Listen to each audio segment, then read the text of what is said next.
اعوذ باللہ من الشیطان الرجیم بسم اللہ الرحمن الرحیم صلی اللہ علیہ نبی الامی و آلہ صلی اللہ علیہ وسلم صلاۃ و سلام علیک یا سیدی یا رسول اللہ۔ السلام علیکم ورحمۃ اللہ وبرکاتہ۔ میں حافظ محمد عامر تارکیہ جہانگیریہ روحانی سینٹر کی جانب سے آج آپ کو دشمن کو تباہ کرنے کا، دشمن سے انتقام لینے کا، ایسا دشمن جو آپ کو بے حد پریشان کرتا ہے، اور وہ دشمن جو اس دنیا میں لوگوں کو بے انتہا نقصان پہنچاتا ہے، اور اس طرح نقصان پہنچاتا ہے کہ وہ کسی کا ڈر خوف اس کے دل میں موجود نہیں۔ اور بعض اوقات تو اس طرح بھی دیکھا گیا ہے کہ جب انسان خدا کو بھول جاتا ہے، اپنے رب کو بھول جاتا ہے، تو وہ ظلم کرنے میں کسی حد کو بھی پار کر لیتا ہے، اور وہ کسی چیز کی پرواہ نہیں کرتا۔ اب اس میں جو مظلوم لوگ ہیں، جو غریب غربا لوگ ہیں، ان کے اوپر بے انتہا ظلم ہوتا ہے۔ اب ظلم کی داستان اگر دیکھی جائے تو اکثر آپ ویڈیوز دیکھتے رہتے ہیں کہ جس میں بچیوں کے ساتھ زیادتی ہوتی رہتی ہے، یا پھر کبھی کسی کا ہاتھ کاٹ دیا جاتا ہے، کبھی کسی کو قتل کر دیا جاتا ہے، بے جا اپنی طاقت کا استعمال کیا جاتا ہے۔ ایسے ظالم لوگ جن سے انتقام لینا بہت مشکل ہوتا ہے، اور لے نہیں سکتے کہ آپ غریب ہیں، وہ طاقتور لوگ ہیں۔ ایسے ظالم لوگوں کے لیے، اور اس کے علاوہ ایسے ظالم لوگ جو بار بار جادو کرواتے ہیں اور آپ کو تباہ کرنے کے لیے، مارنے کے لیے، پریشان کرنے کے لیے، بیمار کرنے کے لیے بار بار مختلف قسم کے ہتھ کنڈے استعمال کرتے ہیں، بار بار جادو کرتے ہیں، تو ایسے ظالم لوگوں کے لیے بھی اس عمل کو کیا جا سکتا ہے۔ تو اسی طرح میں آپ سے ایک علاج کے حوالے سے شیئر کرنا چاہتا ہوں کہ میں نے گجرات میں جن لوگوں کا علاج کیا،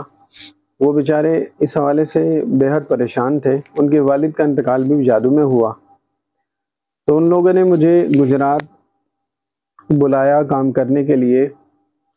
تو پھر ان کے گھر میں گیا، 2 سے 3 دن کے اندر اندر میں نے ان کے گھر کا کام کر دیا تھا۔ تو جب میں کام کر کے ان کے گھر سے واپس لاہور کی طرف آیا ہوں، تو ان کی مجھے کال آئی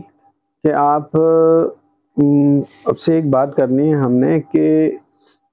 آپ نے جو علاج کیا ہے کیا آپ نے اس کو پلٹ دیا ہے؟ تو میں نے کہا نہیں، ایسا تو بالکل بھی نہیں ہے کہ میں نے پلٹ دیا ہو۔ میں نے تو سمپلی کاٹ کی ہے، اور کاٹ کرنے کا طریقہ بھی یہی تھا کہ آدھا گھنٹہ ابھی پڑھائی کی، آدھا گھنٹہ کل کی، اس طرح 2-3 دن پڑھائی کر کے پھر اس کے بعد جو بندش کے معاملات تھے وہ کیے میں نے۔ تو کہتے ہیں مجھے سمجھ میں نہیں آئی کہ جو ہماری رشتہ دار عورت جو ایسے کفری الفاظ ادا کرتی ہے، اس کا جو بیٹا ہے وہ ہاسپٹل پہنچ چکا ہے، اور آپ مجھے بتائیں کہ آپ نے کیا اس طرح کا کوئی عمل کیا؟ میں نے کہا بالکل بھی اس طرح کا عمل نہیں کیا، میں نے تو صرف جادو کی کاٹ کی ہے، جو بھی ہوا ہے وہ اللہ کی طرف سے، قدرت کی طرف سے ہوا ہے، میں نے ایسا کچھ بھی نہیں کیا۔ تو حافظ صاحب یہ جو عورت تھی، یہ ان پر جادو، مطلب ان کو پتا تھا کہ یہ عورت کرتی ہے؟ بالکل، یہ جو عورت ہے یہ ان کے خاندان کی تھی، اور اس طرح کے الفاظ یہ ادا کرتی تھی کہ معاذ اللہ، خدا بھی میرا کچھ نہیں کر سکتا، معاذ اللہ، یعنی کہ اس طرح کے کفری الفاظ، اور اتنی ظالم عورت تھی وہ کہ میں بتا نہیں سکتا۔ مطلب کہہ کر ان پر جادو کرتی؟ جی بالکل بالکل، وہ کسی پر بھی، کسی بھی ظالم شخص تو کسی بھی مظلوم پر یا کسی پر بھی جس سے لڑائی اس کی ہو جائے تو اس کو چھوڑتی نہیں تھی۔ تو بہرحال جب میں نے یہ کام کیا تو وہ جو لڑکا ہے اس کی عمر 25 سال، ہاسپٹل میں داخل ہو گیا، تو انہوں نے کہا کہ ہم نے اس کو معاف کر دیا۔ آپ ایسا کریں کہ کوئی ایسی صورت یا کوئی چیز بتائیں ہمیں، کوئی دعا بتائیں کہ اللہ تعالیٰ، کوئی درود شریف بتائیں کہ اللہ تعالیٰ اس کو معاف کر دے۔ ہم نے تو معاف کر دیا۔ بہرحال قدرت کا ایک نظام ہے کہ اللہ تعالیٰ بندہ تو معاف کر دیتا ہے لیکن وہ معاف نہیں کرتا۔ کہ جب اس کا قہر آ جائے، جب وہ کسی پر اپنا قہر نازل کر دے، تو پھر کوئی شخص اس کے قہر سے بچ نہیں سکتا، چاہے پھر کچھ بھی آپ کر لیں، کچھ بھی پڑھ لیں، کچھ بھی کر لیں، اس صورت میں کوئی شخص اس کے قہر سے بچ نہیں سکتا۔ پہلے تو وہ بہت زیادہ اپنے بندے کو ڈھیل دیتا ہے، اتنی دیتا ہے کہ سوچ ہوگی، آپ نے دیکھا ہوگا کہ کوئی شخص اگر کوئی گناہ کرتا ہے یا کوئی بھی اس طرح کے معاملات کرتا ہے تو اللہ تعالیٰ اس کو ایک دم نہیں پکڑتا، اور کرتے کرتے کرتے کرتے کرتے جب وہ بے انتہا ظالم بن چکا ہوتا ہے، جب بالکل شیطان بن چکا ہوتا ہے وہ، تو پھر وہ ایک چھوٹے سے مچھر کو بھی بھیج کے نمرود کو مروا دیتا ہے۔ تو جو شخص شیطانی کی طرف جاتا ہے اور وہ اللہ تعالیٰ سے مقابلے کے لیے تیار ہو جاتا ہے، تو پھر وہ اس کو ڈھیل دیتا ہے کہ اب میں تجھے ڈھیل دیتا ہوں، کہ جب میں پکڑوں گا تو پھر تجھے بچانے والا کوئی بھی نہیں ہوگا۔ بہرحال انہوں نے یہ کہا مجھ سے، تو اس وقت میں سفر سے تھکا ہوا تھا، آ کے سو گیا۔ سونے کے بعد میرے خواب میں ایک ہی آیت چلتی رہی، اِنَّ بَطْشَ رَبِّكَ لَشَدِيدٌ اِنَّ بَطْشَ رَبِّكَ لَشَدِيدٌ اِنَّ بَطْشَ رَبِّكَ لَشَدِيدٌ۔ تو بہرحال میں نے اٹھ کر ان کو کہا کہ نہیں، اس شخص کو کوئی بچا نہیں سکتا، اللہ تعالیٰ کی مرضی ہے، وہ چاہے بچا لے، لیکن کوئی صورتحال نظر نہیں آتی۔ بہرحال صبح ہوئی ہے، فجر کی نماز سے پہلے پہلے اس شخص کا انتقال ہو گیا۔ تو اس طرح کے واقعات دیکھنے کو ملتے ہیں کہ جب آپ کچھ نہیں بھی کرتے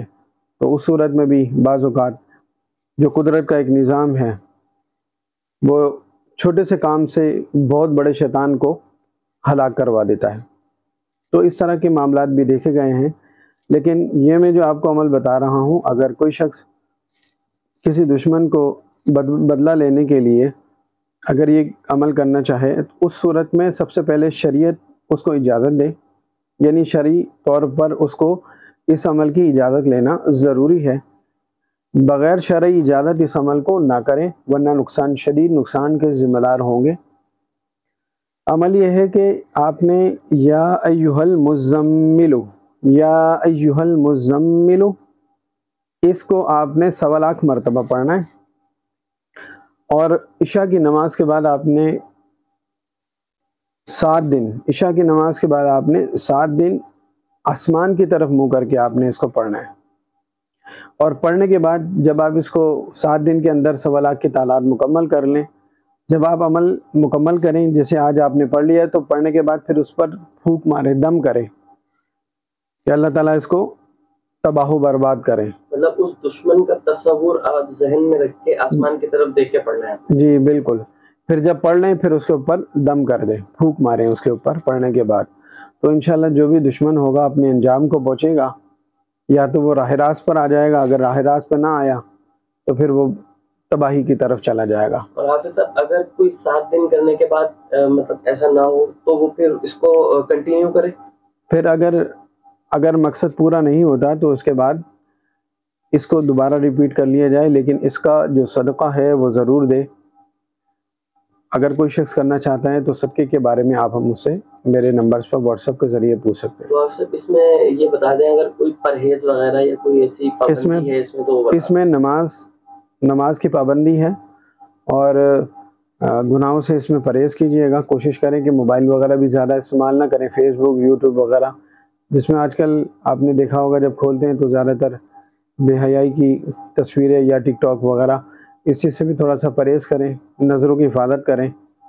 گناہوں سے دور رہیں، تو انشاءاللہ اس کا کھانے پینے کا اس میں کوئی پرہیز نہیں ہے۔ اس کے علاوہ نماز وغیرہ کی پابندی اس میں لازمی ہے۔ اگر ویڈیو اچھی لگے اس کو شیئر کیجیے۔ السلام علیکم ورحمۃ اللہ وبرکاتہ۔